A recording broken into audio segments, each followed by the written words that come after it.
They reminded me, I have to remember we're in the technology age. Welcome to our workshop on preserving church documents. This is one of the activities we're doing in celebration of the opening of the new National Museum of African American History and Culture that's opening on the Mall. The ceremony was scheduled to begin, but I heard from a little birdie last night that the president was going to be delayed, so you know all things wait for the President of the United States. But we are airing it upstairs, and we'll be showing it throughout the day. So when we finish, if you want to go to the resource gallery and check out that opening ceremony, you're encouraged to do that. One of the signature programs of the National Museum, in fact, I told Mr. Lonnie Bunch, they have to come up with an acronym because that name is so long. But he doesn't like NEMAC, so. But one of their signature programs, as they were developing the museum, was a program called Saving Our African American Treasures. And the Birmingham Civil Rights Institute was thrilled to host that in 2013. We were the last stop for that national program. And so recognizing that our churches play a vital role in preserving, and they hold so many of our national treasures, we thought this would be an appropriate way to commemorate this magnificent occasion. And also, I am so sorry. You know, I was thinking about this as I was coming in. For those of you who don't know me, I'm Priscilla Hancock Cooper. I'm Vice President of Institutional Programs here, and I tell people I came with the Cornerstone. I had the opportunity to work here before this institute opened, doing research and writing for the permanent exhibition. And reflecting on that, so my home is Louisville, Kentucky. And even though Louisville's African-American community produced Muhammad Ali and has made great contributions, the reality is that Birmingham's history has a unique place in the national and international consciousness. So we have researchers who come from across the country, throughout the world, to study and do research in our archives. And a big part of that history is the history that you hold in your churches, that our churches hold. And with the passage of time, it becomes more and more crucial that we preserve and make accessible those documents. One of the challenges we have since the city of Atlanta bought the King Papers, we do not purchase materials for our archives, and so, you know, some people feel that their materials can fetch great dollars on the open market. That is really not the case, but we think it's important that individual institutions, particularly churches, have the wherewithal to retain their documents, because whether it's here or the public library, the challenge for any archives is that we don't have the space to keep everything. We just don't have the capacity to do that. And as generations pass on, and you all are involved with churches, so you know folks have been involved a long time. You know, they pack up stuff, they take it home, they pass, the children don't see the value, and then it's lost. So those are some of the reasons that we thought this workshop would be particularly important. We are expecting a few more people, but beyond that, I mentioned technology. We are live streaming the workshop, so those of you who are presenting should have signed a clearance form, a permission form, and then that way it'll be able to live on our YouTube page so that people who weren't able to make it today will still have access to this resource. We're really excited about beginning to use this technology that's available to us to make our programs available.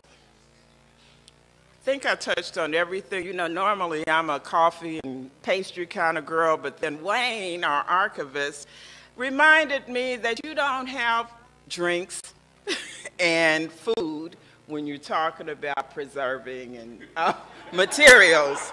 So it's not that I didn't think about refreshments for you all. My coffee, I just dumped it in the trash can.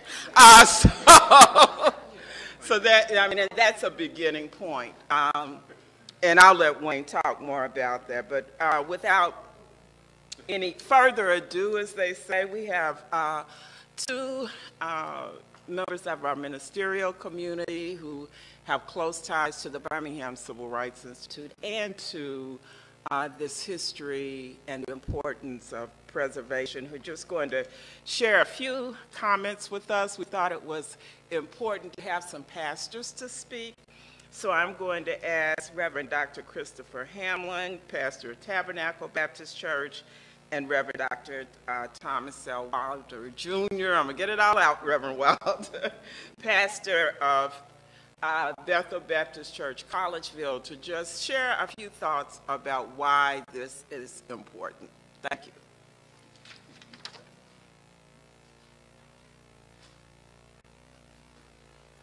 Thanks, Priscilla, and good morning. Good morning. Wayne, this is a workshop. We ain't preserving nothing this morning. Go get that coffee.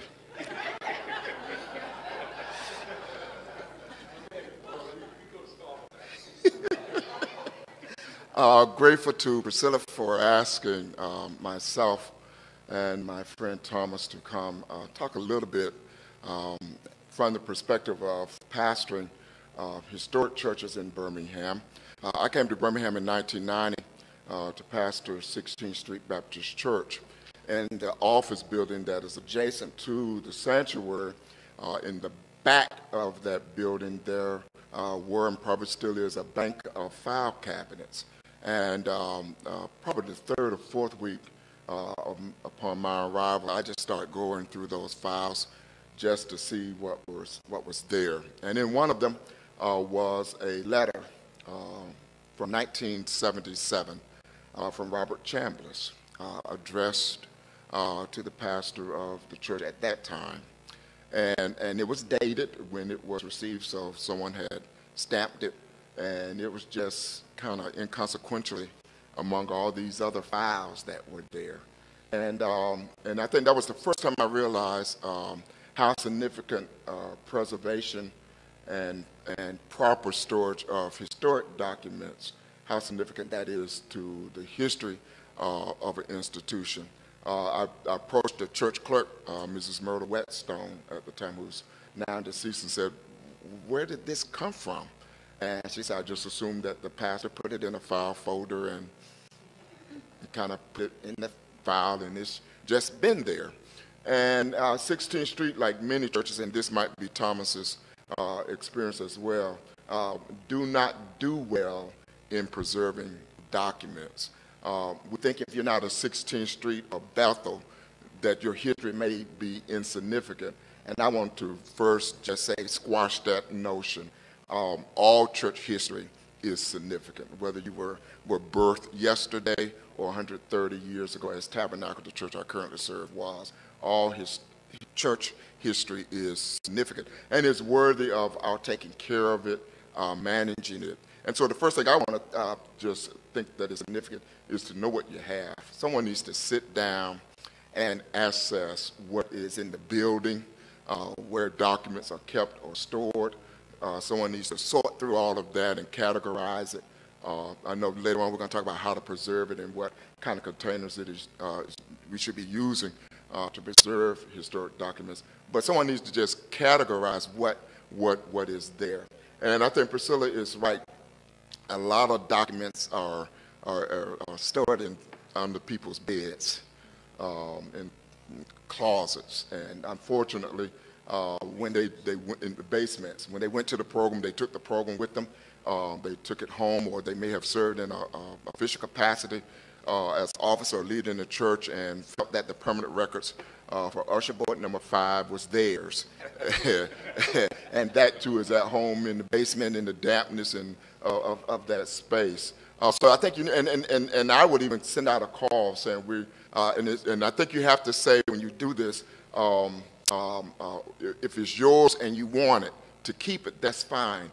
Give it to us so that we can copy it or make a digital record of it and have it in terms of the church's or institution's legacy and history. The other thing that I think is so vitally important are partnerships. And I know for my tenure at 16th Street, when I came, this was a parking lot. There was a sign on the corner saying Civil Rights Institute was coming. And I went and met with Mayor Arrington and said, I want to understand what the vision for the Civil Rights District is, and began conversations with Odessa Woolfolk and others to try to feel what's going to happen in this space and in this community. And as I began to understand the enormity of how this community was going to be transformed, it became important to start forming partnerships. So one of the partnerships was with Odessa and the Civil Rights Institute as it was being designed and built, and how 16th Street can become a part of that experience. The other was the Birmingham Historical Society. Marjorie White is a wonderful resource for any organization, especially churches in this community. This is her passion. She loves history. She loves preserving history. The Historical Society has published several documents that are wonderful in terms of the civil rights movement and churches' involvement in the civil rights movement. So someone who understands history probably, and civil rights churches, and many of our churches are better than anybody, is Marjorie White and her team at the Historical Society. So it would afford us a conversation of sitting down with her and picking her brains and having her to see what she knows about our own individual congregations and their involvement. The other is the Tax Assessor's Office for Jefferson County. They take pictures of every piece of property in the county at various stages. They value that at various stages, so it's helpful to see what they have on record. And I think one of the other valuable partners in our community is the Birmingham Public Library.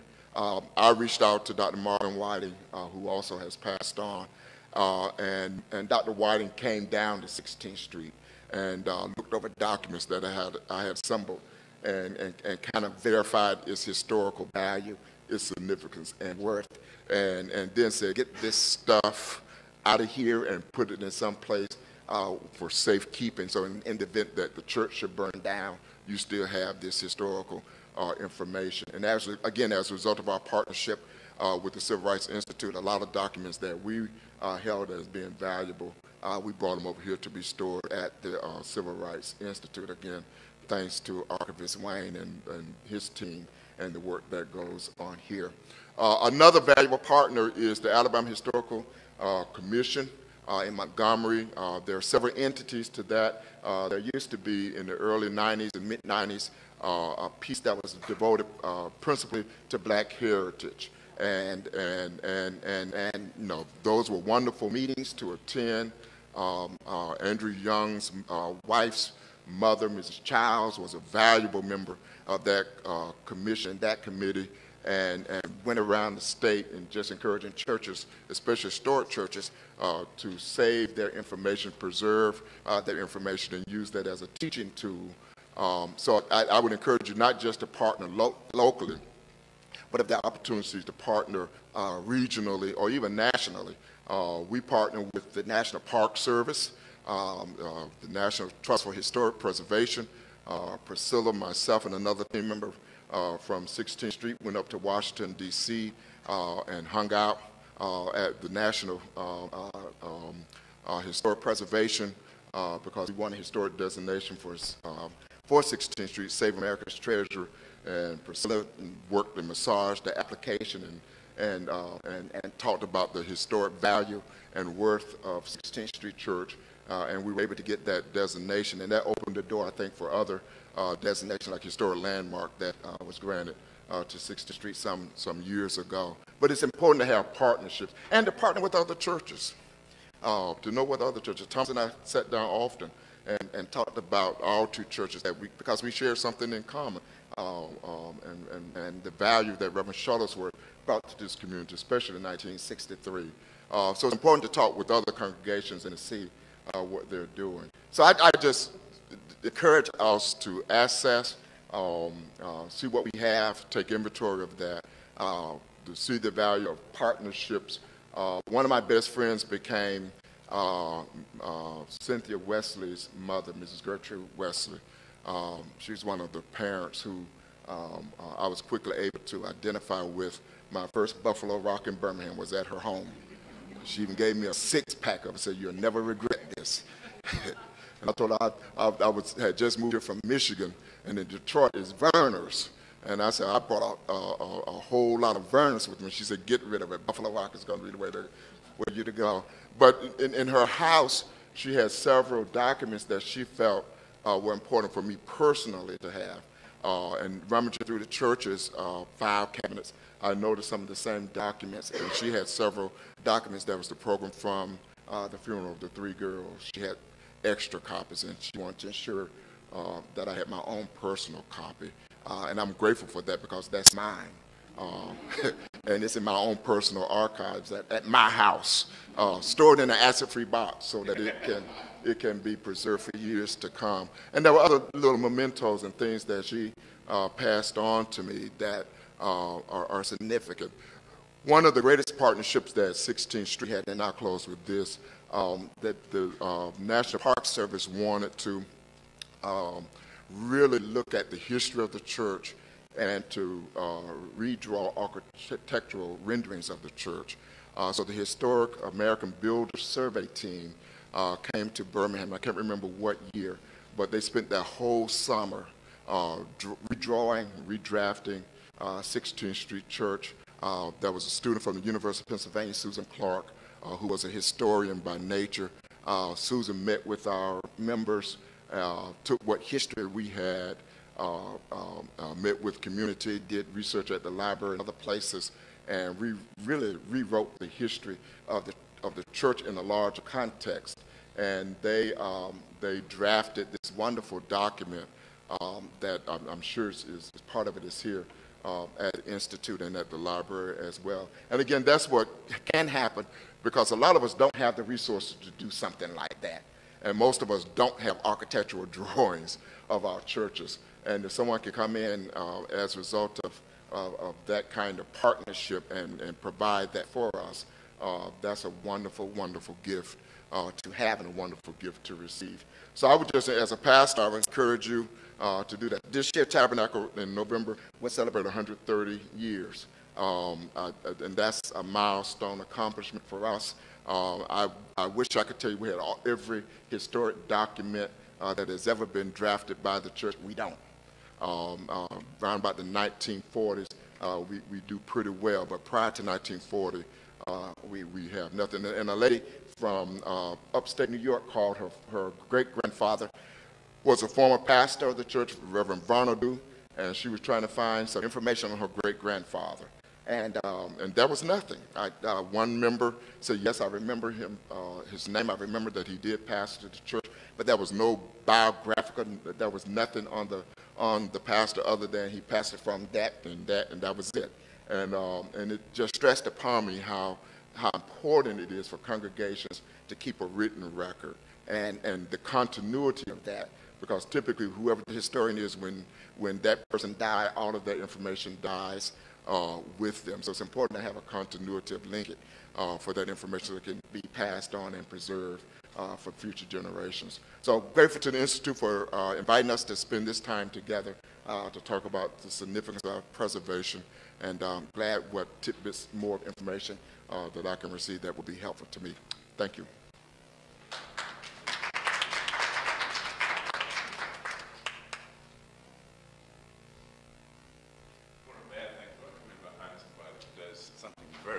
That you don't have anything to say when they get there. But that's also very good in one respect. I just want to share just a few other points with regard to why it is important to keep up with history and to know history. One of the, by the way, I'm Thomas Wilder. I'm the pastor of Bethel Baptist Church. I've been there for 28 years. When I first came to the church, there was a disagreement among the leadership of the church. The disagreement was over whether we needed to build a new church or tear down the old church and build a new one. Part of the people wanted to tear down the church because we didn't own any other property in the community, and it was so high that some of our elderly members had a difficult time climbing the stairs. We didn't have an elevator, and it would cost so much to retrofit the church to bring it up to code that they thought, well, let's just tear it down and start over again. So one of my major decisions that I had to referee and decide upon was whether or not we were going to build a new church or try to retrofit the other one. And sometimes I think back over what would have happened if we had decided, for the sake of convenience, to tear down that building and put a new church up there. I must admit, when I came to Bethel, I had absolutely no idea of what I was getting into.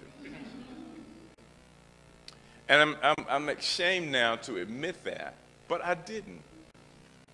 I didn't know a lot about Reverend Shuttlesworth. I knew about Dr. King because he had gotten killed. I did not know that there was a man named Fred Shuttlesworth who had begun working to change the segregation laws as early as 1954. I did not know that one of the reasons why he started was that there was a little, for lack of a better term, there was a little night joint in Collegeville where a man got killed. Reverend Shuttlesworth went to the police department and said, we would like to have more police protection. They treated him so rudely, so disrespectfully, that he decided, I'm going to take on the whole system. And so in about 1954, 1955, he started. His parsonage, or his house, was bombed the first time in 1957. It was bombed again 2 other times. And as far as I know, we are probably the only building in the United States that's been bombed 3 times and is still standing. Now, if we had torn down that building, I never would have known that. And so I thank God for guiding even fools. I never would have known that. We have now hundreds of people that come to visit that building, but if we had torn it down, we never would have had the opportunity for them to do that. The point is that sometimes we have to look beyond right now. Because what's important right now may not be important 20 years from now. That's why it is important that we do several things that when we talk about why it's important. I think it's important that we talk to our elders to get a perspective. We have to have a perspective. And one of the things that I'm very, very concerned about as a culture and as a nation, we're sometimes losing perspective because we want everything so modern and everything so what's right now that we're missing that long-term perspective. There was a time that there was somebody in the family, even back to Africa, the sage who knew the history, and all his job was to do was sit there and talk to the children about history. Now, if we lose that phone, we don't know nobody's numbers. We don't know nobody's address. We don't know our own children's numbers because we're so used to hitting that one button and it's dialing. But we're doing that with our history. We are losing perspective. We're losing why it is important that we remember the ministers who came through, why we remember why they went to get an education. We're losing that, and history has a way of bringing that to us. One of the other things that's very important to me as a pastor, as I move on, is that we have, or I've had the privilege of pastoring several different kinds of people. Several of my members have reached over 100. I have one now, my oldest one now is Virginia Wright. Ms. Virginia Wright is 107. Her 108th birthday is November 25th. When I go see Miss Virginia Wright doesn't always remember me. But there's certain things that she does remember. And she's able to talk with clarity on those things that she remembers. Now, what we try to do in our church, in terms of prevailing history, we try to get someone with a video camera. We're talking about technology. Let Ms. Wright talk. Tell me everything you ever want to talk about. We may get the same story twice, but if you piece all those stories together, you get the whole story. Okay? And it's important that we preserve history, because these people, the 108s, the 90s, the 70-year-olds, sometimes even the 60 years old, they're passing away. And we're so busy being modern that we forget what's between their ears. That we forget, and I found this out through Marjorie White, that Collegeville is named because there was a college out there.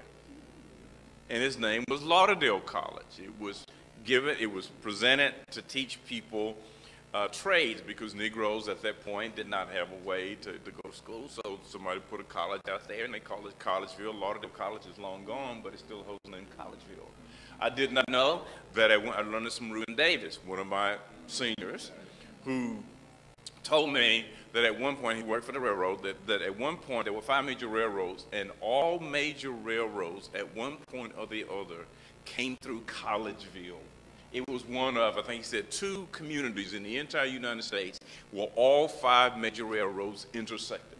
And so that was important, because you had a lot of black people who worked on the railroad. They could live in Collegeville, didn't need a car, jump on the train, go all over the United States, come back, bring what they had seen from all over the United States to Collegeville. And so at one point, Collegeville was very progressive. Now, why is that important to know? It's important to know because when I look at Collegeville now, it does not look progressive. When I'm frustrated, like I was this morning, when trains are sitting on 5 different tracks and I got to go all through East Boga to get here, it's important for me to know why it was important that those train tracks be there. So when you talk about history, it's not just so that you can be discovered by Save America's Treasures. It's not so you can be discovered by be a National Historic Landmark, because all of us may not be there. But it's important because our children need perspective. There's a verse in the Bible that talks about removing ancient landmarks, and one of my tenets is you don't take down a fence until you first understand why it was put up in the beginning. Right. Our kids, not too long, and I'm coming. Our kids were talking about, making fun of people that used to do the old call and response way of doing hymns. And they didn't understand why that happened. They just thought the old people just, did that. And I said, well, you got to understand, even back to Africa, when you lead a tribal people, that's the way you led songs. The leader would call it out. Everybody else would respond. And it may sound, he may say something like, when I can read my title clear to mansions in the skies. Who knows the rest of that verse? Where is it? I'll bid farewell to all my fears and wipe my weeping eyes. Now, when they sung that was the verse they called out. But when they started responding, it may go, and they never understood. That was a way of communicating. So history is important, not just because of what we can get from others, but it's important because what we can learn from ourselves. What we can learn from ourselves. And our children need that lesson. They need that lesson. They really do need that lesson. I've recently started going to Ancestry.com so I could learn something about my grandfather. My aunt told me, and my mother's and my uncles and aunts told me that my grandfather had at one point a great deal of land. But my grandfather got part of that land because he was a moonshiner. He sold whiskey and made lots of money. Well, some of the people in the community didn't like that, so he ended up getting arrested. When he got arrested, he mysteriously died in jail. When he mysteriously died in jail, my grandmother, who was a homemaker, could not keep up with all the land and pay the taxes, so mysteriously the land disappeared out of our family and went to somebody else. Now, why is it important for me to know? It's important for me to know because I need to take care of my business. It's important for me to know because my children need to understand the value of this land and why this land is important. It's important for your children to know because they need to understand why this church in this community with 50 members is important. Because this church in this community at one point was the only light in this community. Now you can go wherever you want to. But they need to know why we need to carry on this church. Why it's important, even if we do move to Chicago, that every now and then you send some money back. Because this church was a light. And so that's why history is important. That's why preserving your history is important. As Dr. Hamlin said, you may not be recognized by all these people, like fortunately God has allowed 16th Street in Bethel to be. But you're just as important. You are the light.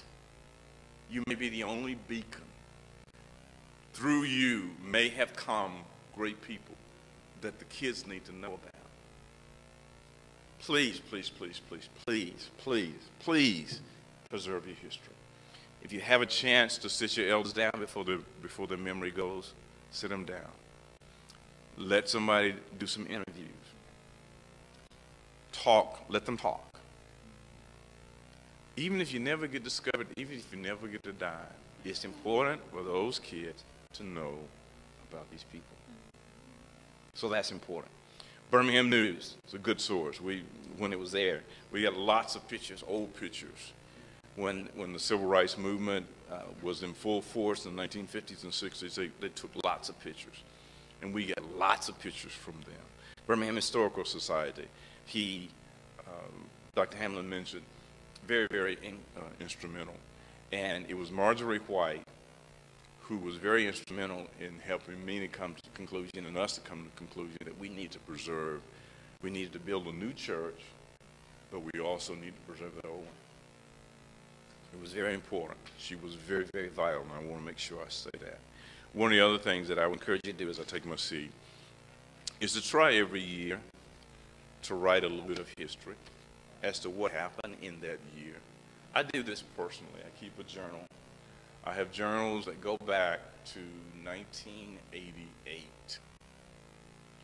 And every year I try to get a real nice binder book, write in it the things that happened that year, so that long after I'm gone, my kids will know a little bit about my life. I have books of I dream a lot for whatever reason. Every night, I have 2 or 3 dreams every night. And if they stand out, they're significant, I'll take them and I'll write them down. So that long after I'm gone, my kids will understand. Somebody gave me a book called A Father's Heart. And they asked me questions such as, what do you remember about your childhood? What do you remember about this? And I wrote the answers to them. Long after I'm gone, my children will know what's been important to me. Even if it's not the money, all of us need a sense of where we came from. And history, recording history, provides that for us. So it is vital. Thank you very much. I know I'm over time. Thank you.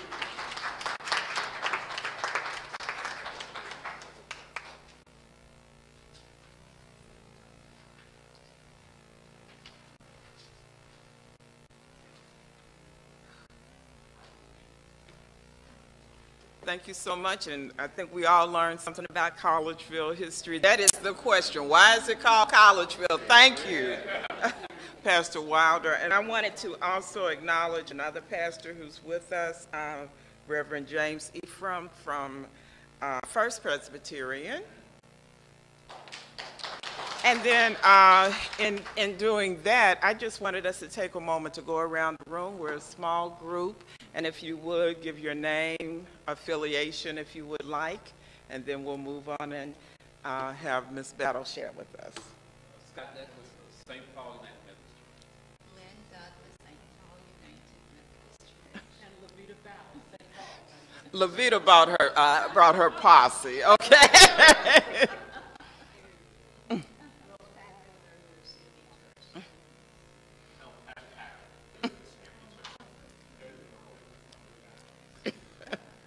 Tim Parnell, Mount Union Baptist Church. Yeah, and Tim will be sharing with us shortly.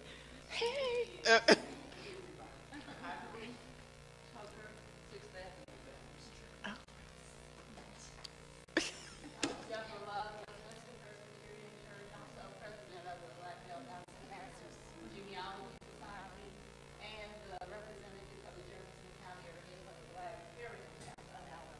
Yeah, so we did want you to be aware that the Black Heritage Council is still active and functioning.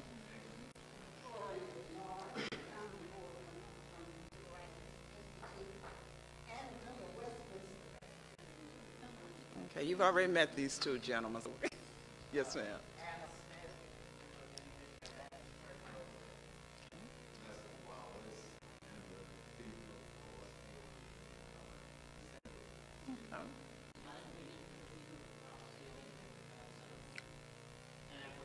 Yes. We're giving them a little leave of absence for a few minutes, yes.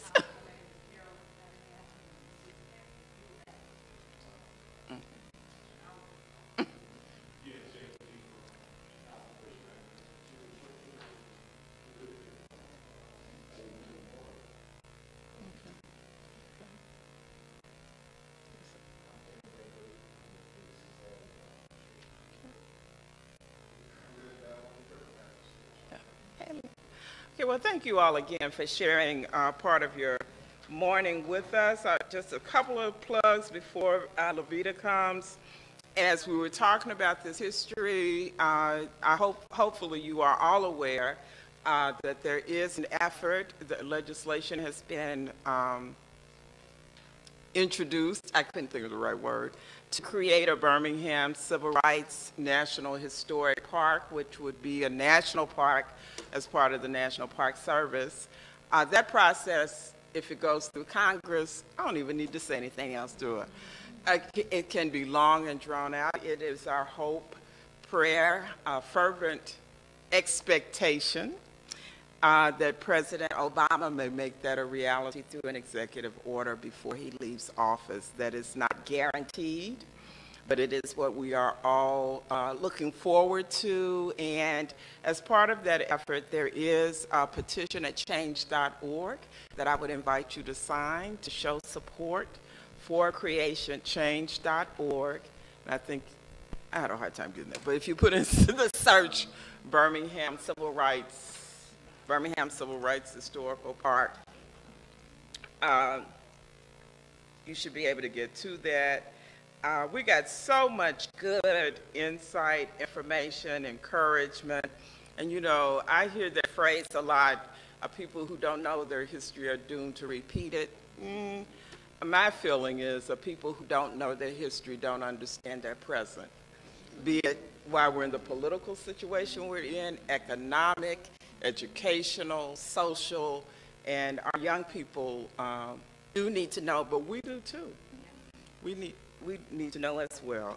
So, Ms. Battle, we have a couple of stories about how history has been saved.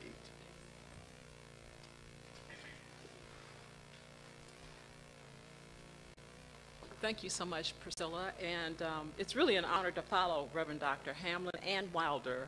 Both of them are just giants in this community in what they have done to make sure that our history has been preserved, particularly our church history.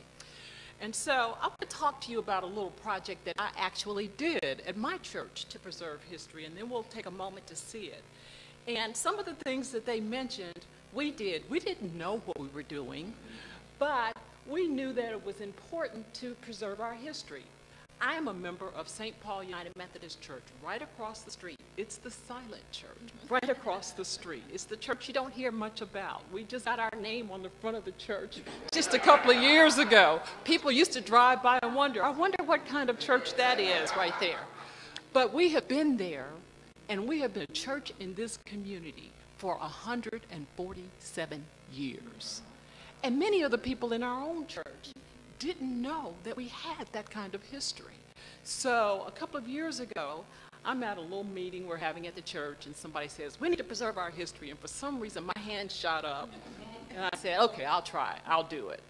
And we undertook to do a historical project to really celebrate 145 years.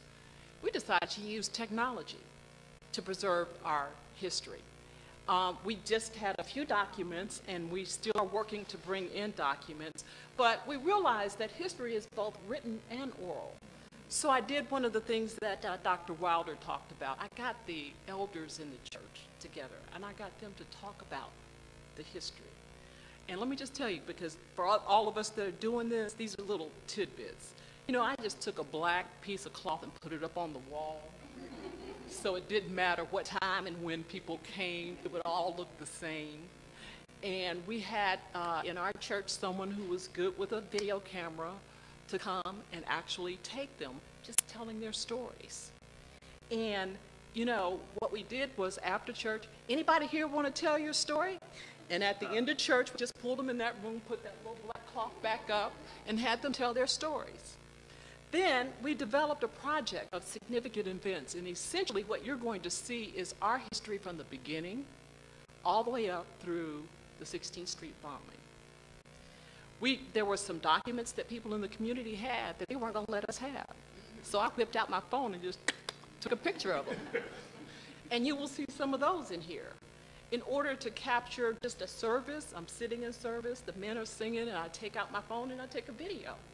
That's in this as well. So we have many, many different ways available now that you can utilize in order to capture your history. So I would encourage you to do what you're learning today in terms of capturing original documents. That's real important. And I would also encourage you to do what you can do today with technology. It's not that expensive and it's real easy. Even someone like me can do it. So let's just take a moment and take a look at it. What you will see is, first of all, I went to the archivist in the United Methodist Church, and he brought us from the 1800s all the way up through the Civil War. And our church was significant at the onset of the Emancipation Proclamation. When slaves were first freed, our church was started. And there's some history around that that none of us even knew. And then, as you will see, our church was significant during the Civil Rights Movement as well. That was a history that many of us didn't know. So I just am delighted today to just share that, and then you will see all of those tools, those technology tools used in order to preserve the history of St. Paul. Run the tape now. Thank you.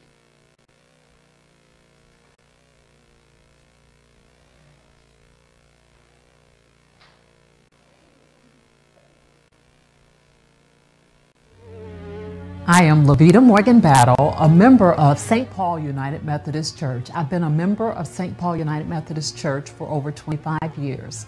I presently chair the St. Paul History Project. In many ways, the history of St. Paul is the history of the city of Birmingham and this nation. St. Paul is directly where it is, why it is, when it began, because of this fellow here, Aird Lakin. Aird Lakin was a Methodist minister, originally from New York, but during the war, during the Civil War that is, he came south as part of Sherman's march as a chaplain. After the war ended, immediately after the war ended in October, thereabouts of '65, the bishop of Cincinnati sent him to Alabama to reestablish the National Methodist Episcopal Church South. Here's 69, for example, Huntsville District. A.S. Lakin, our man here, is the PE presiding elder. And you have Tully, he was a big name and all that. Montgomery District, Talladega District, Elyton District, that is Birmingham, or would be Birmingham in 1871. The founder of Methodism, John Wesley, was known as an outspoken opponent of slavery and denounced it as evil. The Methodist Episcopal Church held to his view. However, the Southern Methodist Church broke away from the Methodist Church. Members of the National Church believed that now that the cause of the secession of the Southern Methodists from the MEC was over, that there was no reason to have two denominations and they would just go back together. Well, the Southerners didn't quite see it that way.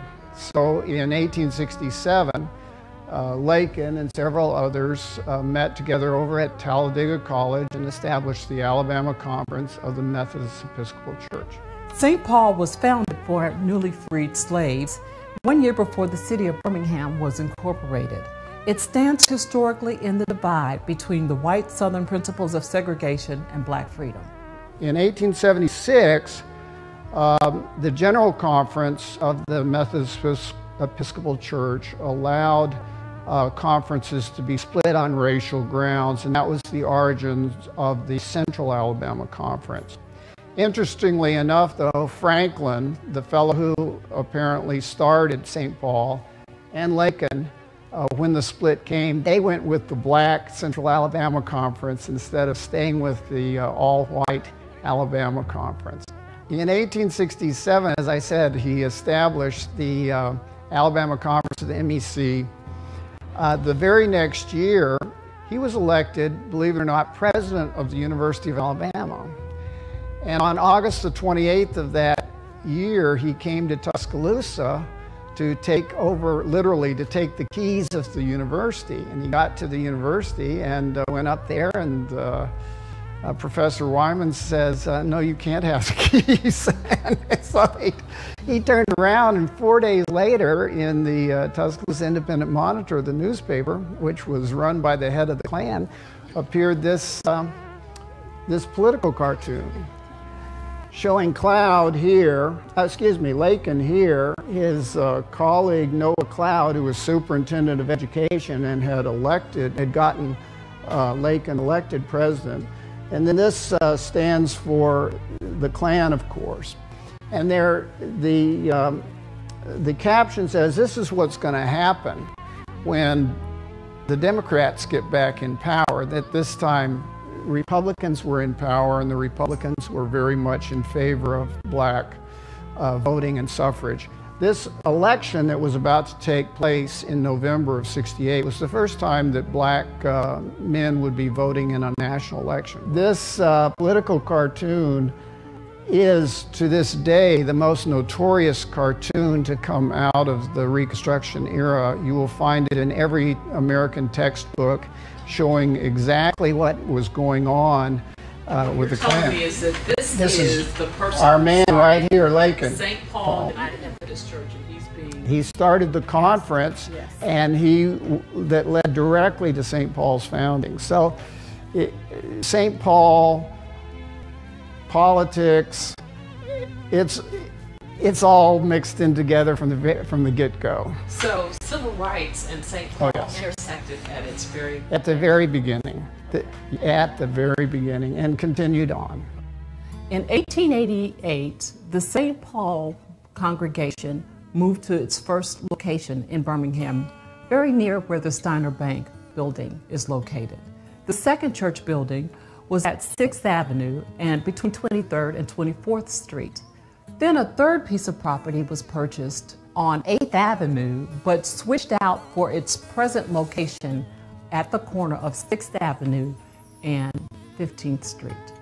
I have been a member here at St. Paul since birth in the early years. We always enjoyed the Bible school because we had plenty to eat and a fellowship with other kids. My parents, grandparents, and great-grandparents were members of St. Paul, so this is a Melissa Jones church, I guess. I was baptized in this church over 70 years ago when I was 3 months old. And St. Paul was a great influence on me because of the ministers that we had during the time that I was growing up. I was baptized under Reverend Gibson, who was the father-in-law of Reverend Lowry, who came some years later. When I was a little girl, Dr. Charles McPherson organized a clinic here upstairs. It was a free clinic, which meant it gave poor children, they didn't have to pay for their shots. Back then, at 6 years old, you couldn't attend school unless you had to be vaccinated. And he would come down on Saturdays and examine us and vaccinate us here at the church. I have been attending St. Paul since I was born. And I grew up here. In fact, we started in the basement. Well, St. Paul is interesting. You know, St. Paul stayed in the basement 100 years. And not really 100, but almost. Right. And my wife's father, Harry B. Gibson Sr., went there and he put the top on the church. And he passed away, and the church still wasn't finished on the inside. And in my pastorate, I completed the inside, the interior. And I remember the day we had the dedication. Everybody got in line and walked upstairs. Also, we've had a community developer here at this church. And we needed a community developer in order to have a place for teenagers and children to go in the summer.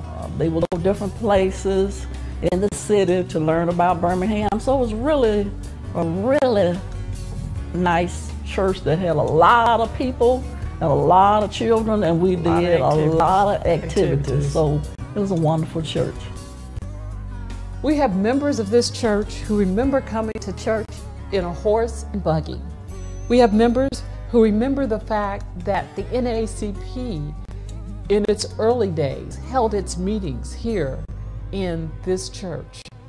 I became active in the civil rights movement after my dad used to stay out at night. And I was wondering, well, what is he doing?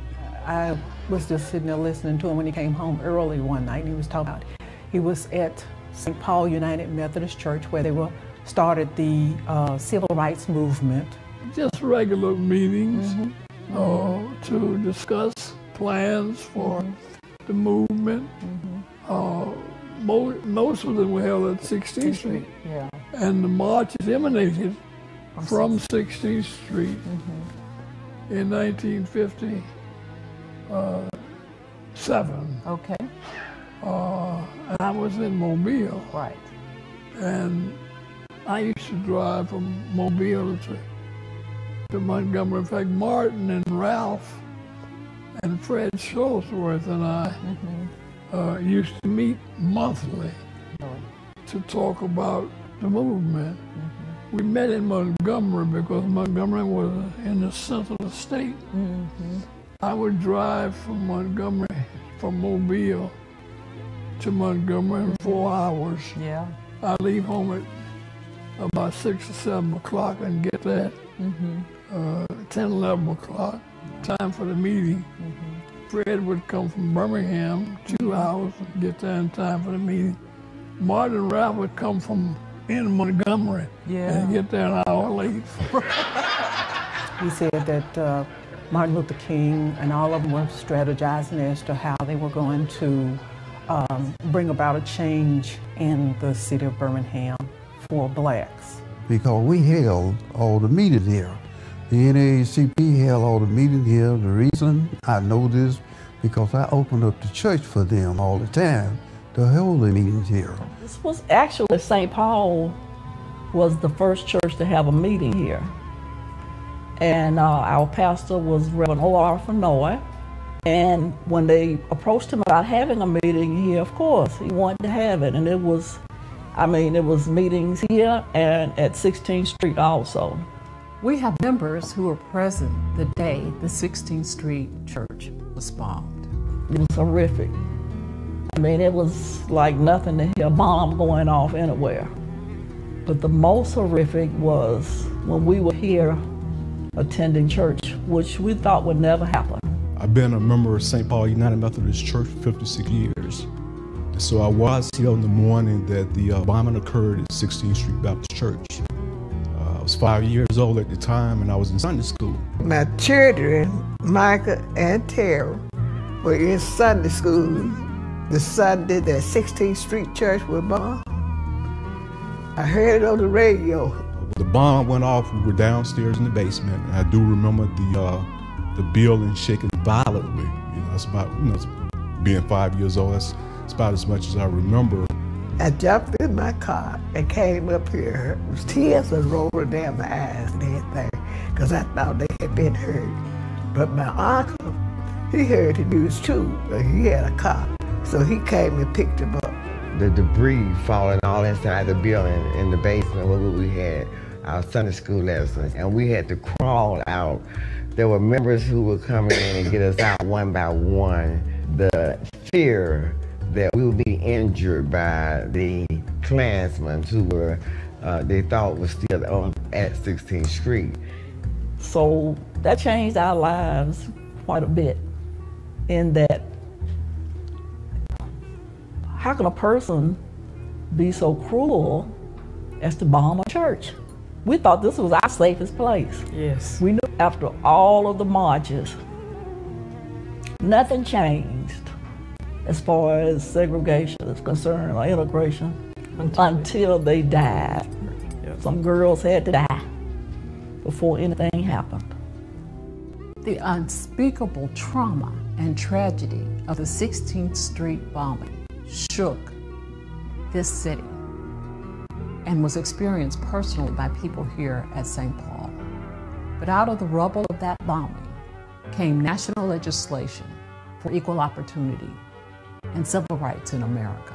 One of our own at St. Paul was honored, Mr. Henry Lewis, for his faithfulness in making sure that the doors have continued to be open at St. Paul for meetings on civil rights. For 145 years, St. Paul has continued to make its mark on history. The long life of this church is a testament to what open hearts and open minds can do to open the doors to create a more inclusive society here in the Civil Rights District in Birmingham.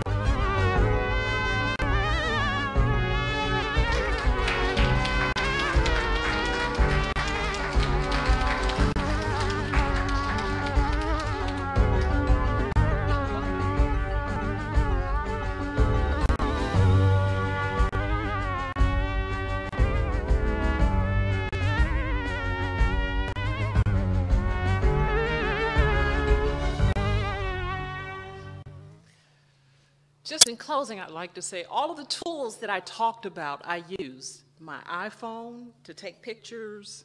For some of those pictures were pictures that came from personal collections that people had. The cloth that I put up so that we could have a background that looked the same no matter where we videoed people, and then coming up with a continuum of the story. So it's something you can do, and it's not that expensive in your own church, is what I want to say. So, yes.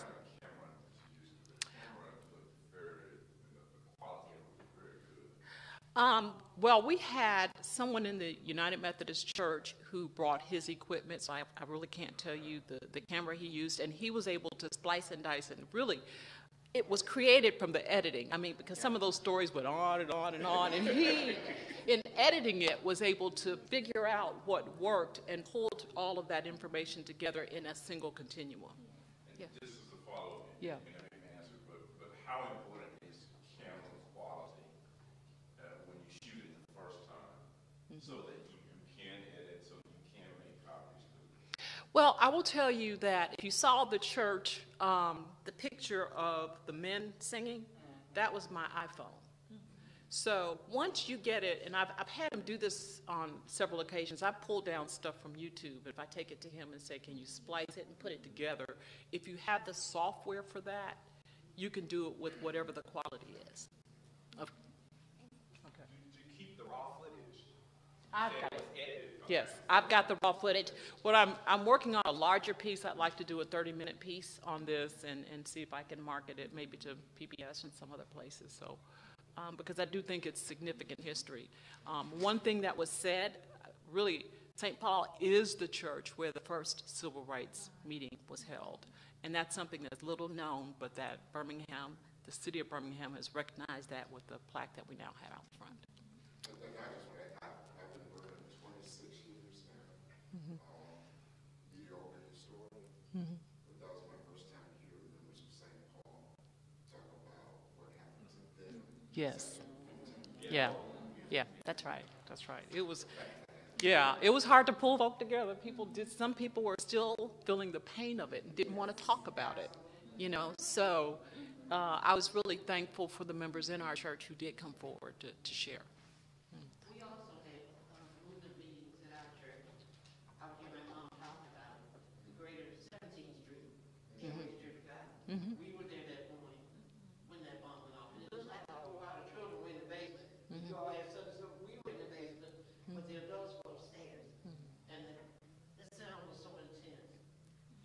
And I don't mean make light of it, but the sound was so intense. Some of our members thought it was Judgment Day. They didn't know what was going on. Right, that's true. That's true. And they continued to, we played that Boston Marathon. Yeah. Yeah. And in my head, I kept saying, where I heard that sound before. Right. It sounded like that. It was, and with the amount of people that were in that church, it's a miracle. It was God that no more than 4 killed. Right, yeah. But it's important to preserve the history, to have those people that were there that day to share that, so that forever we'll have it. And I just saw Reverend Wilder, the videographer who did that, is a member of First United Methodist Church, and I believe he does that. So if you know, I think we probably can get the contact information. About the camera. About the camera. Yes, I can do that. I get that to you. Right, and that's what he does, and he probably could be a resource to you, possibly. Since Michael's in here, Michael Allen does our information technology here. And Mike, I didn't know if you wanted to share any thoughts about videotaping or equipment or anything. I was just going to say some of the things that were brought up were all good points about having good quality camera, hanging on to all the raw footage, the original files that you have in case you want to use them. It's a thing that we struggle with here. It takes a lot of space to store files. I think 10 minutes of EV or AVI video that we shoot on camera that Wayne has over there takes up about 2 gigs for 10 minutes. So the files get really big really fast. But yeah, having good quality, and then like you said, there's a lot of different software packages out there these days that make it really easy. If you use Macintosh computers, there's packages that work good on that. We use Adobe Premiere here. So, a lot of good points brought up. Okay. So if you mentioned something you did on the end, but you didn't say anything about it, and that is making sure you copyright your stuff. Yeah. Because some steal.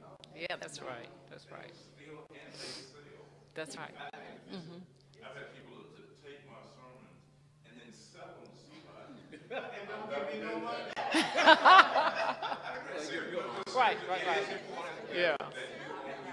That's right. Yeah.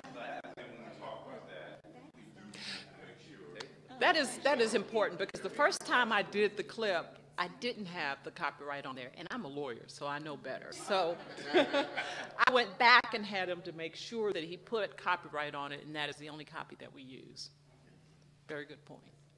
Okay, thank you so much.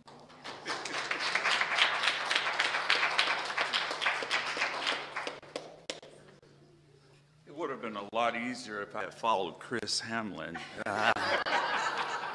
That's a tough one to follow. What a fascinating and wonderful part of our history, and it makes me feel good. It makes me, I don't know, it's coming together and talking, sharing our stories that gives me a glimpse into the history, but also gives me perspective of where I am today. It's just wonderful, and thank everyone that that shared their story so far.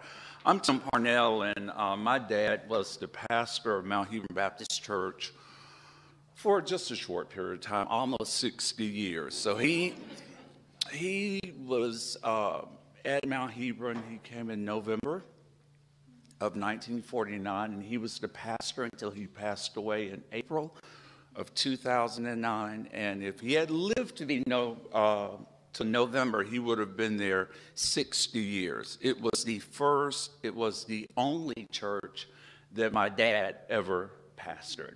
And so it was very exciting to see, to grow up. I have a different perspective because when I hear Reverend Wilder or Reverend Hamlin talk about it from a minister's perspective, you're talking about the minister's child or the son or the PK, and we always have a bad rap of being not the best kids. And I kind of lived up to that a little bit, but my siblings would say that. But from my perspective, it was different because my father, and I really didn't realize, I gathered the information for today, but I didn't realize that my parents, both my father and my mother, really were historians, and they were a little ahead of their time. I picked up, and this is going to be horrible because I'm sure the archivist will scream because it looks this way, but I grabbed out of my collection of things our 96th annual homecoming of Mount Hebron Baptist Church. It was from 1987. And what I didn't understand then, but I understand now, is here's a section of it that talks about the church history. Mount Hebron Baptist Church was organized July 1891 and began to purchase the property where it stands May 9th, 1892. The amount paid on the property was $5. This money was paid to Mr. M.E. Reese. The men who were responsible for the first $5, so you know it took a collection to get $5 in 1892, was Henry Smith, Peter Scott, Frank Anthony, and R.B. Davis. And so what that tells you is that in around 1969, my dad was a history teacher, but he was also a pastor, took it upon himself that we needed to record this history. And so every church anniversary and homecoming, someone would read, and it goes on for pages, the church history. And we, the young ones, in 1969, 1970, I was 4 or 5 years old, we would sit there and just be, oh my God, I can't believe it. You know, here we go again, you know, I will never get that 10 minutes back of my life. But Reverend Wilder brought up a wonderful point when he said that he journaled the church's history. He just would write. And it's interesting that my father gathered the information in 1969, but in 1970 is when he started to do just what you're doing. And so from 1970 through, well, he's been passed away for 8 years, but through the time that he was alive, he recorded something that in 1974, the church changed the heating and cooling system to central air and heat. Well, that was a big deal in 1974 for the grand total of $8,547. That's a big deal because it records what actually happened. Now, a lot of people on the outside, they experienced it, but this I actually lived. This was part of my everyday life. And so my perspective of the history of the church is a little different. It's personal to me because I feel like that when you preserve the history of Mount Hebron Baptist Church, you preserve the legacy of my parents, and specifically my father, because he spent his entire life at that church. Ball games were missed. All of the plays that I may have been in school because somebody was always sick. So, you know, we would go, we were going to Florida, and we would make it to Montgomery, or we would make it to this place, and he would stop as usual and get a payphone and call and check and see what's going on. And somebody died, and what we would do, we would U-turn on 65 and get right back here. But that history, it was a wonderful life because you were able to see something that went there. My father pastored 5 generations of people. There are people that their grandparents met my father when there's a really good friend of mine, and she's a friend of mine even to this day. Her grandfather was the man that called and interviewed my dad for the first time.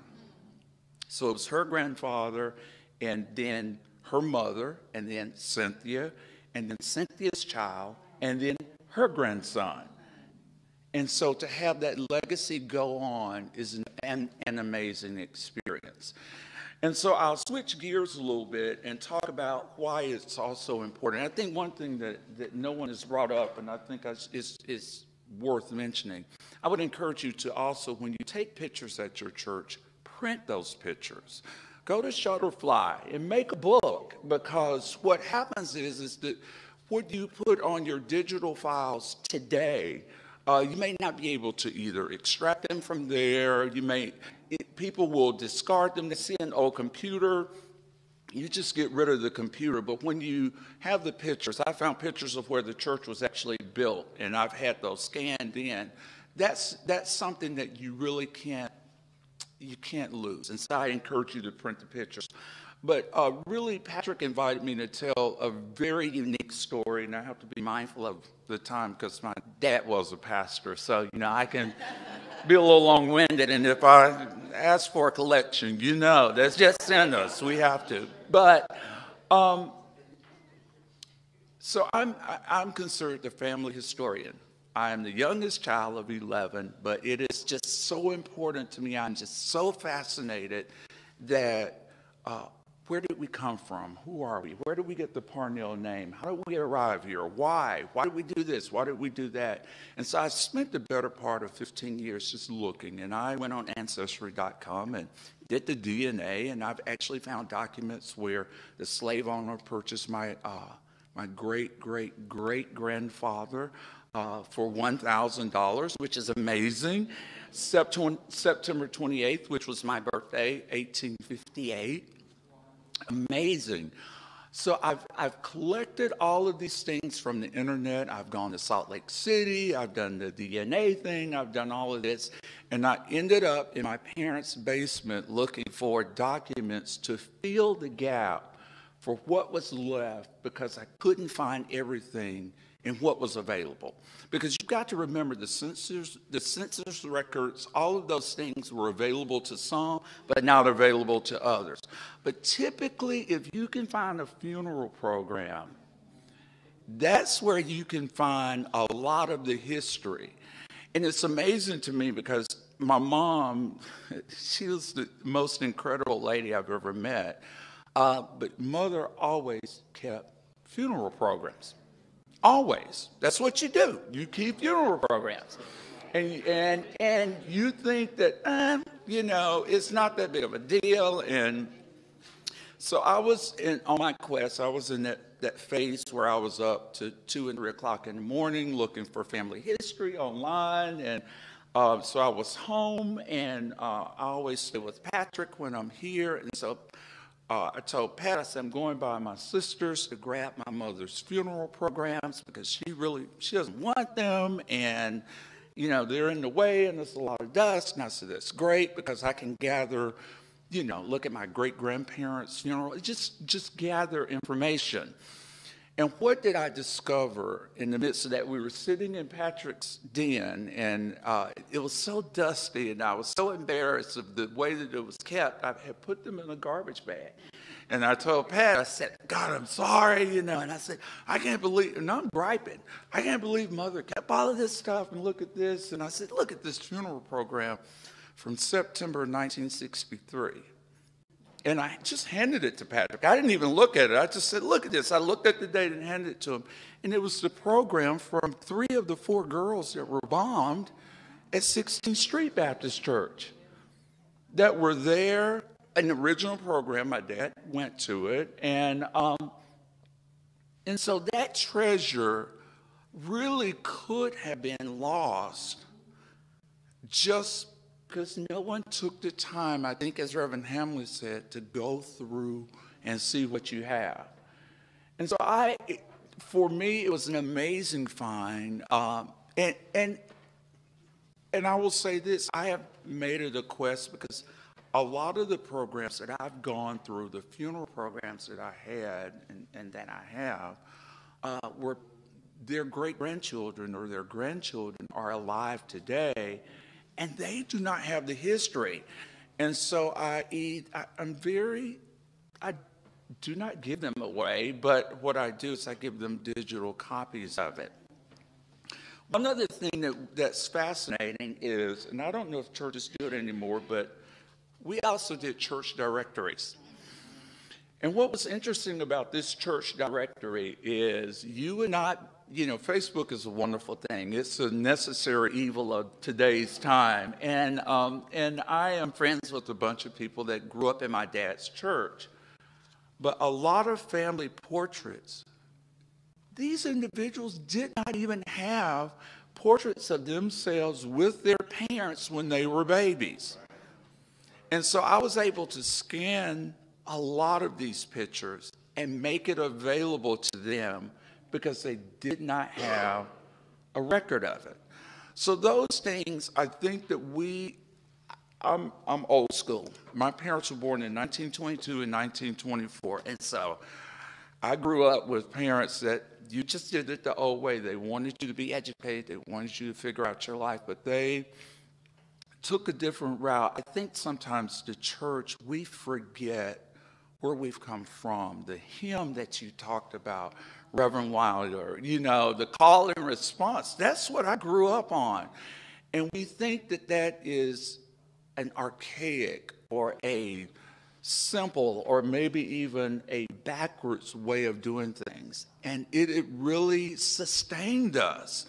I've been hooked on listening to these old songs, and one that I listen to almost every morning says, when the storms of life are raging, what? Stand by me. Now, my favorite is, and I'm not that old, I'm 51. Some of us are a little bit older than others, but I'm 51. Patrick was born the 1st of September. I'm 28, and so I'll be 52 in a few days. But my favorite is, and I didn't understand why my mother would cry, but as I see people age and life becomes heavy for them, it says, when I'm growing old and feeble, what? Stand by me. When I'm growing old and feeble, what? Stand by me. When my life becomes a burden and I'm nearing chilly Jordan, O lily of the valley, stand by me. When we look at church history, we have to look at it in its entirety. Not just the documents, but the songs. But the communion, I heard that my dad's church no longer uses which probably was unsanitary, but the old communion. But don't get rid of those things. Preserve them. Put them in your archives for years to come. For all of the years that we didn't know about being germaphobes, my mother washed them every time. When you were done, they were stainless steel, and you put them up, and you got them out again. That's part of who we are. And I think that we miss that because we want to replace it with something we really don't even know anything about. So thank you for your time.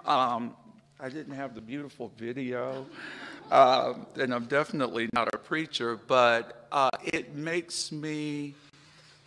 connects me with a part of my life that I never want to forget. And I will say one thing else and I will close. I think it's important because I was told stories about the church and about how things happen for my parents. And foolishly, I did not record my parents, but I have the information here. So I have a responsibility for those things that I know that were passed down to me to make sure that I record them in some way so that they will live on long after I'm gone. Thank you so much.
is important to continue those kinds of traditions within the church that we kind of let go because it's hard to do that, but it really is important. I feel that now. And when we're talking about the videotape, I should do that. We videotaped at third, one of the years I was in charge, and got these wonderful stories. But the tape is on the old video. It was a big one, and then it went from a big one to the real small one. So it's on one of the little cassettes that was not kept, and so it's hard to get it. No, it's A.B. Holt. That will take your cassettes and they can digitize it for you. Yeah, you can also buy a machine. I have one because I have a lot of VHS. And it will convert it from VHS to DVD. But one has melted together. See, the thing is, if you don't use it all the time, if you don't show it, the film will stick together. Yeah, that's true. It's one of those things. If you don't take care of it and get to doing it right then, you're going to lose it. Right. And then people are dead and you're like, oh, whatever. Well, but there are, like Levita said, there are companies that can handle it, even if they're not here in Birmingham. There are companies that can work with the tape and try to get it back to where it was initially. So, I mean, it may cost something, but there are possibilities with that. Good morning. My name is Wayne Coleman. I'm Archives and Records Manager here at the Institute. I want to thank everybody for coming out, but especially I want to thank our speakers this morning who brought a dimension of information. Yeah, all of you, the respondents, Gloria, Patrick, and it's a dimension of information that I think we needed and that we're going to share among ourselves and with others. I'm going to try to touch on the very basics of preservation of church records. I thought maybe what I'd do is talk a bit and then open the floor up to for questions and answers. And then afterwards, we could all come up to the stage and take a look at the things that I've laid out for you to take a look at. And if you want to, after we've done everything in this room, I can take you back to archives and let you see the Institute's archives, those of you who would like to see it. We do have a lot of construction going on. I think you saw it when you were coming in. There's construction going on in archives as well. So just excuse that. But still, if you'd like to go back there, I'll take you back there. Just a couple of things of housekeeping. All of you were given a packet. And inside the packet is information that we thought would be very useful.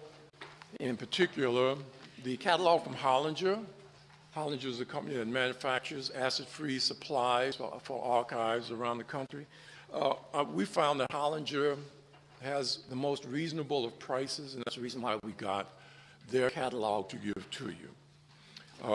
Everything that you see on the stage here will be in this catalog. So do take a look at it and make some determinations about what you'd like to purchase.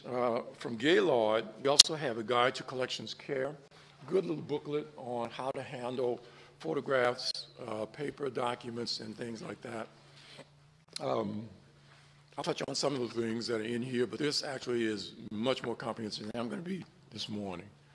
Also, we did include on the right-hand side of the packet a tear sheet from Gaylord that shows you, again, the same kinds of supplies that are available, but from a different company, and you can make some comparisons in pricing with this tear sheet. But all the things that are available in the Hollinger catalog is also available from Gaylord. Also, I have some information here that is printed out that I'll touch on later on as I talk.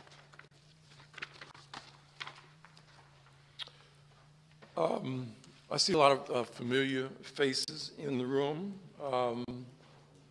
And I know that most of us have come to the Institute, or all of us have been to the Institute. I'm going to say that. Everybody in this room I know has been to the Institute.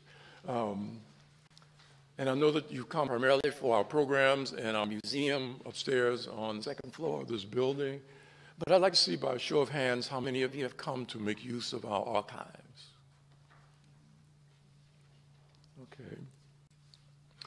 Well, what is an archive? I'd like to start off with that because most of us are unfamiliar with it, although we're familiar with libraries. And we're very close to what a library is, except that we have and we maintain primary source information in the form of collections that you see on the tables.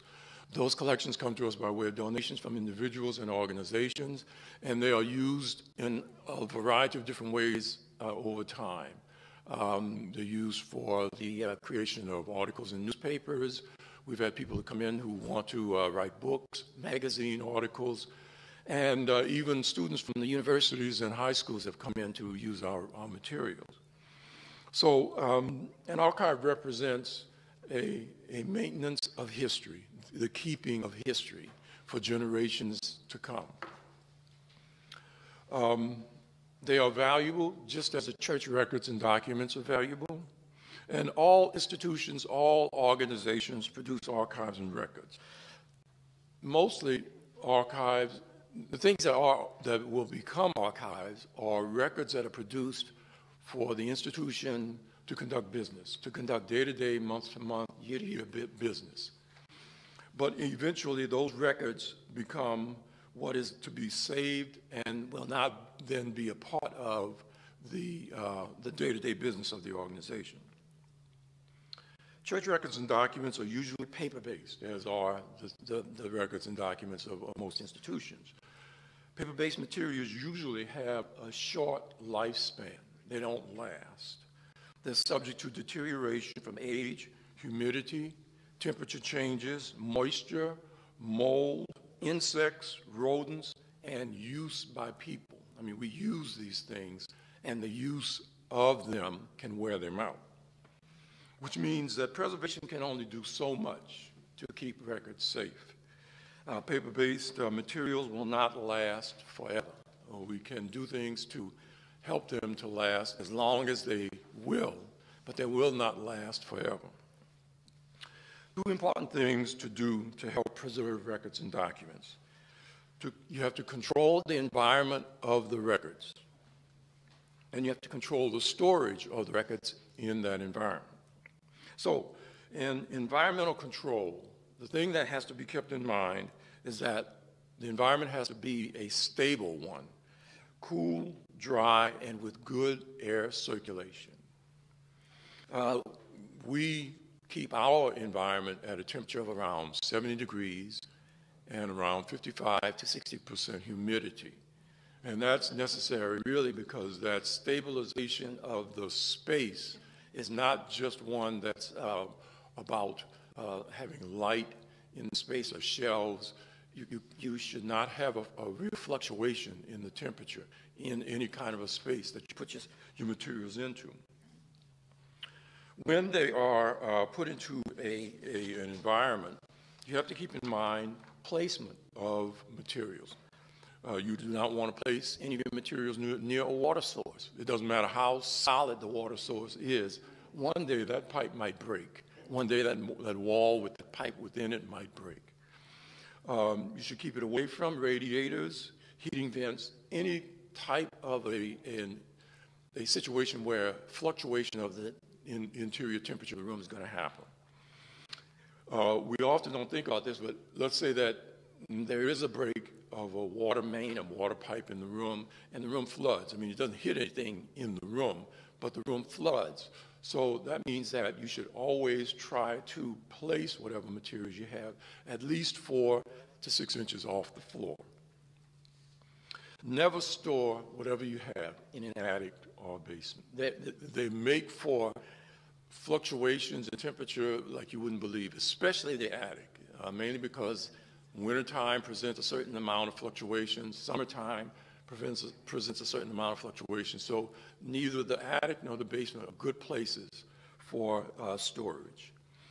And in the end, just as you may do your house, you have to treat for insects and rodents.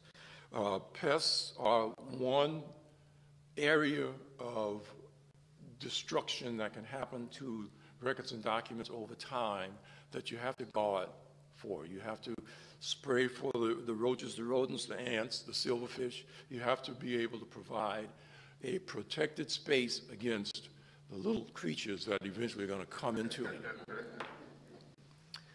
Well, once you've done that, once you've selected a space for the a physical space for the records and the documents, you have to have a consideration for what you're going to put the records and the documents in, such as all the things you see on the floor, on the stage.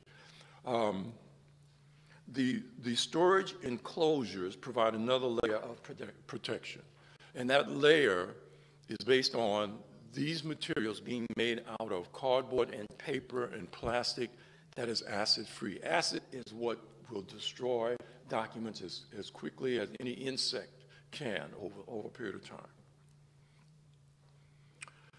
Enclosures include boxes, folders, envelopes, and plastic sleeves. And on the tables, you'll see some samples of those things. I put those things on the table so that you can at least have a close-up vision of what these types of things look like. I mean, they really look like the supplies that you would find in any supply store, but they're made totally different, and they're totally acid-free, and that's what that little number means on one of the on the envelopes there. It means that it has a very low pH. It's almost an alkaline. But of course, not in the area of plastics. Not all plastics are safe for storage. Yeah. So, if we maximum compound, what pH should we look for? That is the pH that you should look for. It needs to be 8.5. Right. Or under, right, yeah. It's buffered in such a way that it's added, there's a buffering agent that's added to the paper so that it reduces acid to the point of being not any impact on the item. As I said, that not all plastic is safe for storage, long-term storage. A lot of the plastic, like the plastic that you might get with your clothes, when your clothes comes back to you, that kind of plastic is very dangerous. But then there are plastics that are made and put into the types of booklets that we put our photographs in. Those are usually very bad. Mainly because, you know, if you buy them from Walmart or someplace like that, they won't have the specialized types of plastic that will be necessary to make sure that your photographs, the photo albums that you want to hold on to will last. Some of the bad plastic is polystyrene, polyethylene, PVC, polyvinyl chloride. Those are all very bad plastics. Polypropylene, which is what those plastics are, and the ones on the table, are the good plastics. Those are the ones that will work for you.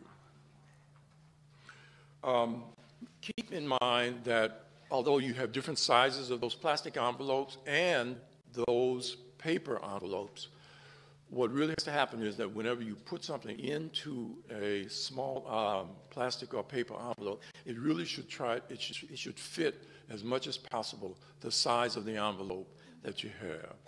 That's a good tip, because if it's way too big for the envelope or the plastic bag, there's some bending or tearing that might happen to the item that might be in it.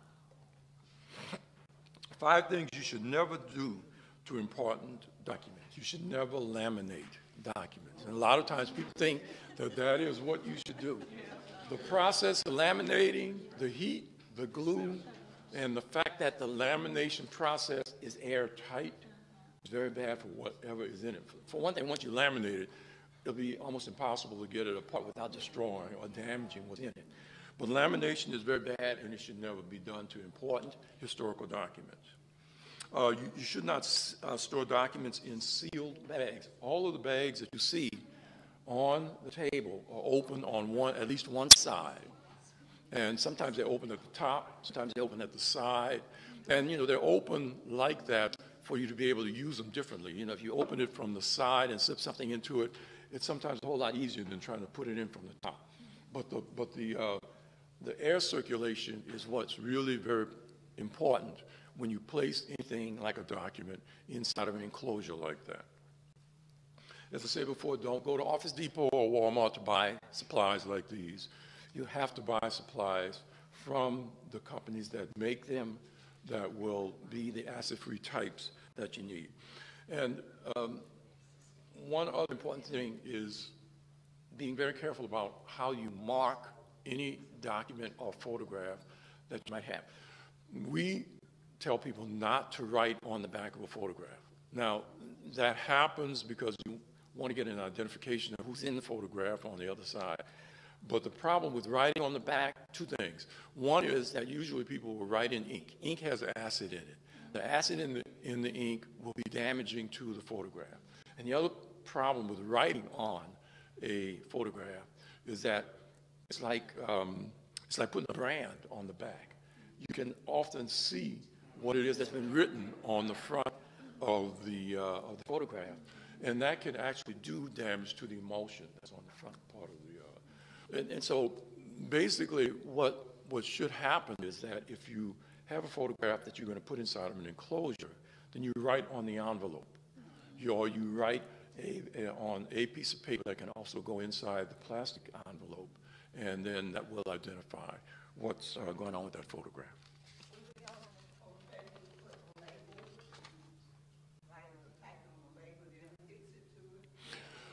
No, because in using labels, even sticky notes, that glue is a problem, and it's a long-term problem. It's not a short-term problem as you think it might be, because you put the thing on and you pull it off. But anything that stays, that's an adhesive that stays attached to any document or photograph is eventually going to have an effect on it. So I would say no, you wouldn't do that. And this is a security issue more than anything else. I think Reverend Wilder might have touched on it earlier. You should not store the materials on open shelves in an open area. It is a security issue. It should be that you store your documents, your records, in an enclosed place, an area where you can turn a lock and protect it from whatever might happen to it.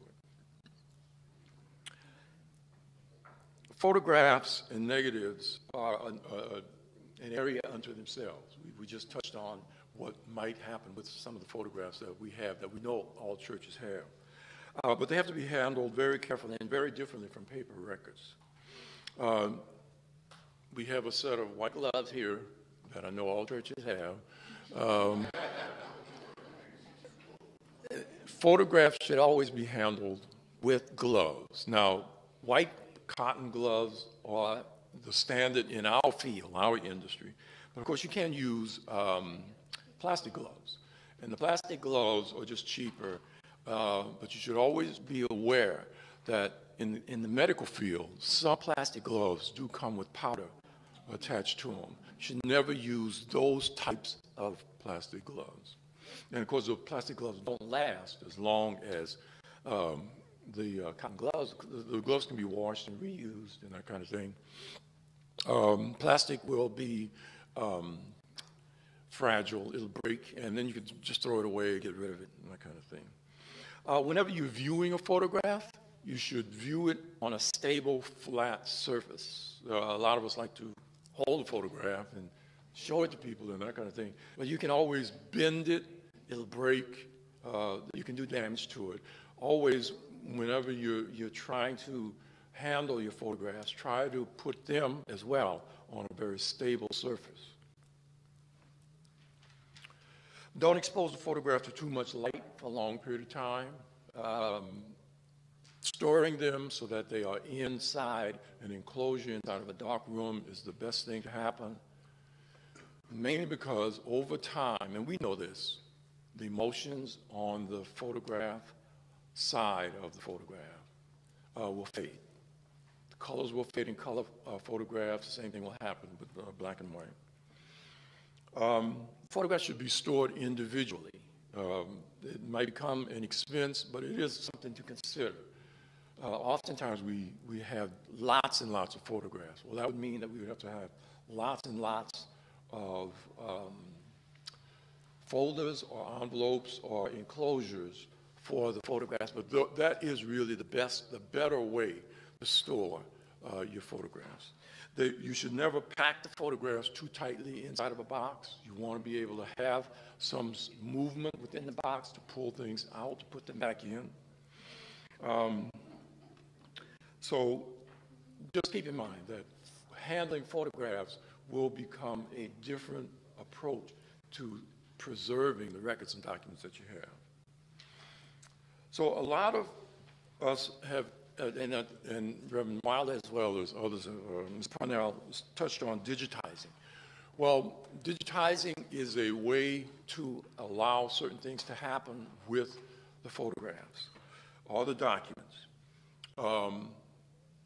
It is possible these days to buy very inexpensive scanners to go along with your computers.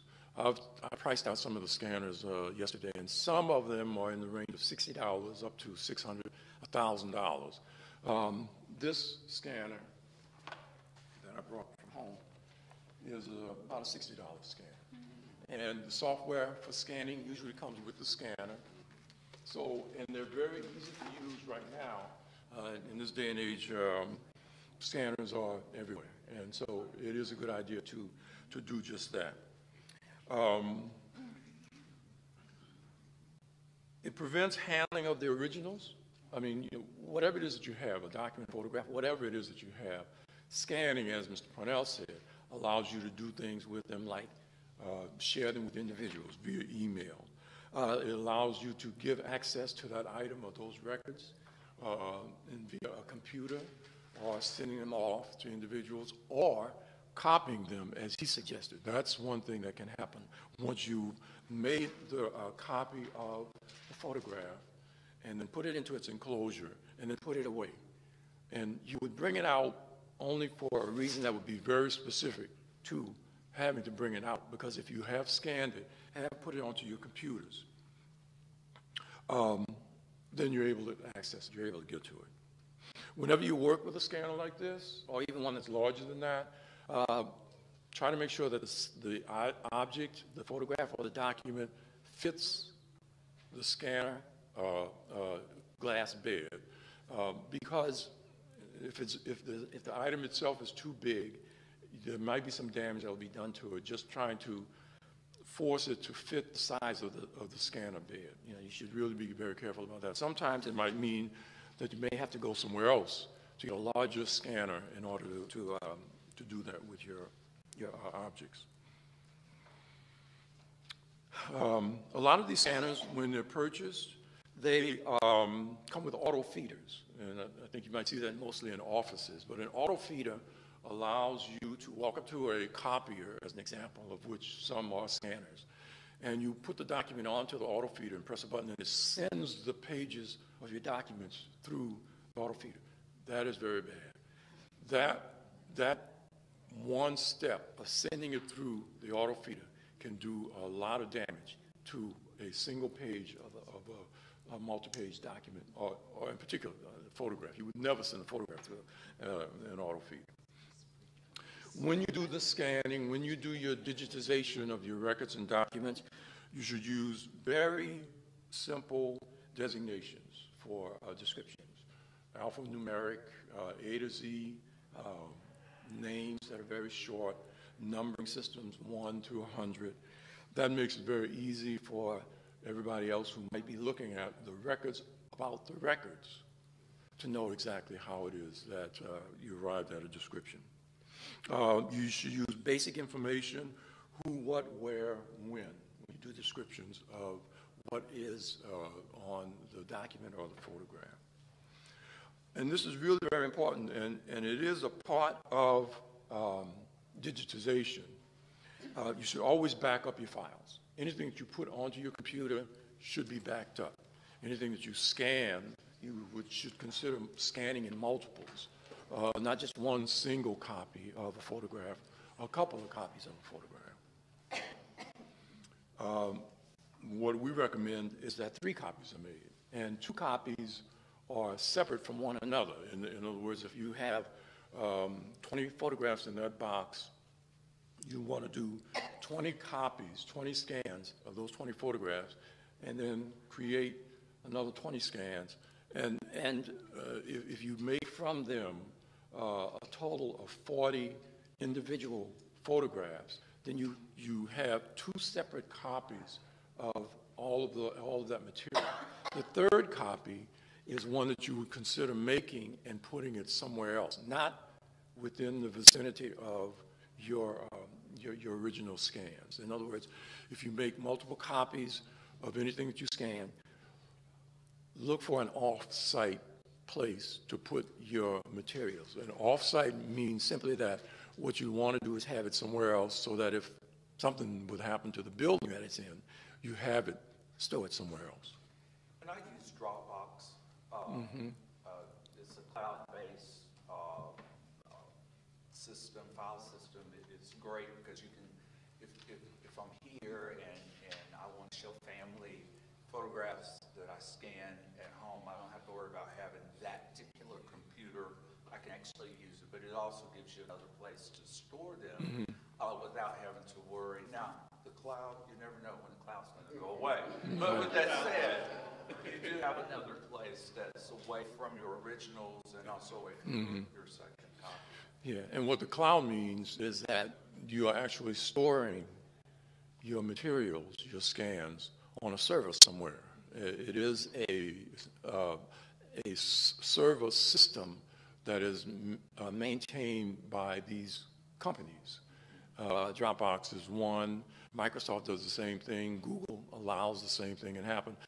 So you can find any place, and relatively inexpensively, to store your material after you scan them, other than keeping them on the hard drive of your computer, putting them onto a disk, or putting them somewhere else. It's important to let somebody else know your password. Yep. I was going to say the same thing. At some point, if you've got all this information someplace and stored and nobody knows your username or your password, it is all gone. Yeah, and that'll come up with the other stuff that I had I'm going to talk about. Priscilla, you had a question? No, I was just... Oh, time. Oh, all right. I forgot about time. Well, anyway, in your packet, you also have several sheets of paper that's been printed out for you to refer back to when you get back to your church.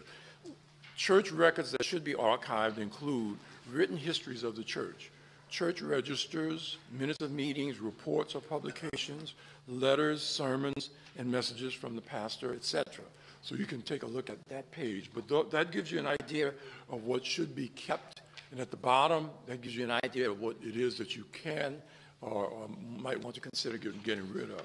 The second page is a collecting policy. And the breakdown here is similar to what I just read, but it does put in writing what it is that the church wants to try to maintain over time. So your church archives policy will include in a written form, in a written document, those things that are listed there on page 2. And so as a part of the policy, as a part of the written policy, the kinds of things that Levita just mentioned, such as passwords and that kind of thing, those kinds of things can be added to the policy as long as that's kept as secure as you would keep anything that you have as a part of your collections. Passwords do have to be known, they should be written down, but they also should be kept as secure as possible along with the records and documents. The third page is an example of Holy Trinity Church's archives, and it shows you how the materials inside the boxes have been described on paper. This is essentially what's called a finding aid, so that what you would be able to do is to go to this page, take a look at it, and immediately see what's in box 2, file number 1, Executive Committee Minutes from 1927, 1928. So this is a very simplistic, but it's one that I think is useful for all of us when we start to look at how it is we want to describe the materials that we have as a part of our church records and make access to them really easy and simple for people who are members of the church and members of the congregation. Okay? So it looks like we are coming up on 12 o'clock. Any questions anybody has for me right now? To be able to purchase the Hollinger, is that something we can do directly with this? Yes. Yeah, you can go directly to the company and purchase from them. You'll notice when you look at it that they do allow price breaks in buying certain numbers of things. So, in other words, it's like anything else in business, the more you buy, the less they will charge you for it. But you will notice that materials in those catalogs tend to be pricey sometimes.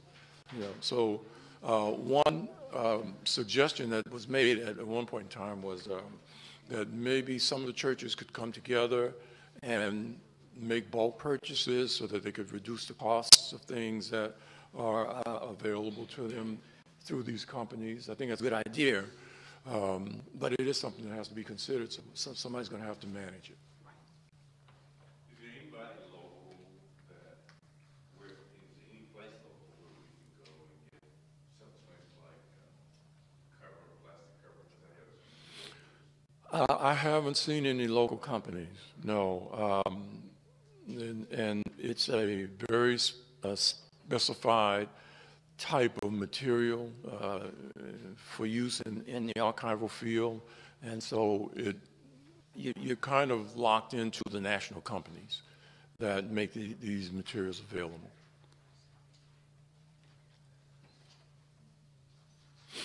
Anybody else?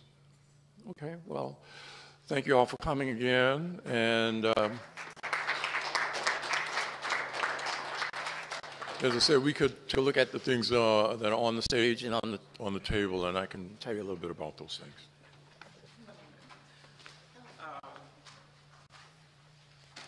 Before we move into informal, and you all are welcome, as Wayne said, to look at the materials here, go with him to archives. Somebody mentioned the Birmingham News photographs, and as you know, it's all now al.com, but they have an extensive archives, and the exhibition that is up now in the Woolfolk Gallery is based on negatives that they had in their collection about the forming of the Alabama Christian Movement for Human Rights, the organization that Reverend Shuttlesworth founded, that we had not seen and had not previously been displayed. And we will continue to work with our colleagues and friends at al.com. Their archives is actually in Mobile. Hopefully they're taking care of everything like they should, but I thought you might be interested in looking at those. Patrick is working with us as a development consultant, so he kept waving. This is a membership envelope, and we are still surprised when people say, I didn't know you had memberships at the Birmingham Civil Rights Institute. We have memberships. We are Smithsonian affiliates, so you can, as you see on here, I think for an additional $20, you can become a Smithsonian member as well. That gives you Smithsonian Magazine. It gives you admission to other Smithsonian affiliates across the country. Having you as a member strengthens us when he's giving me cues about what to say. Having you as a member strengthens us when we go to donors, because donors want to know, well, how many individuals are supporting you? Who's your base of support? So this is the equivalent of the pass in the hat. Please think of us and join the Birmingham Civil Rights Institute.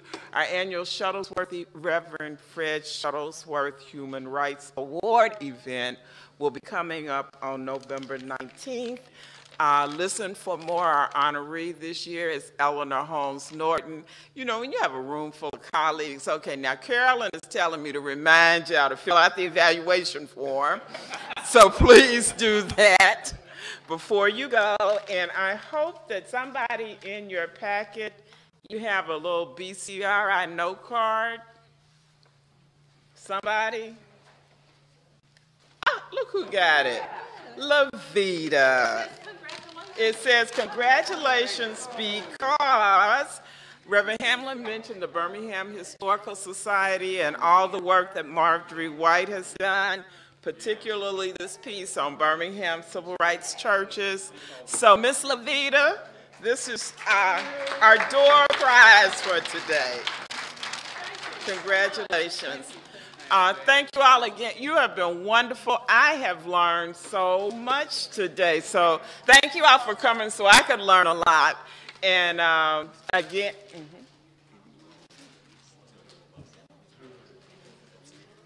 yes. Okay, another colleague. We are now upstairs in the gallery, and you can be our guest today. Just tell them you came to the workshop. If anybody should ask, please go up as our guest. But we have young poets from the Real Life Poets Group who will be performing inside the galleries until 2 o'clock, Galleries Alive, as part of the continuation of our celebration of the opening of the National Museum of African American History and Culture at the Smithsonian on the Mall in Washington, D.C. Anybody else? Anything else that I need? Well, again, thank you so much. I hope this has been helpful. I can't say we could do this exactly the same, but it occurred to me that if you have organizations that you're affiliated with that you might be interested in having us talk about preserving documents, I'm sure Wayne will be happy to share his expertise with you, and hopefully some of other. Can we give all of our presenters another hand? It was really great. Thank you so much.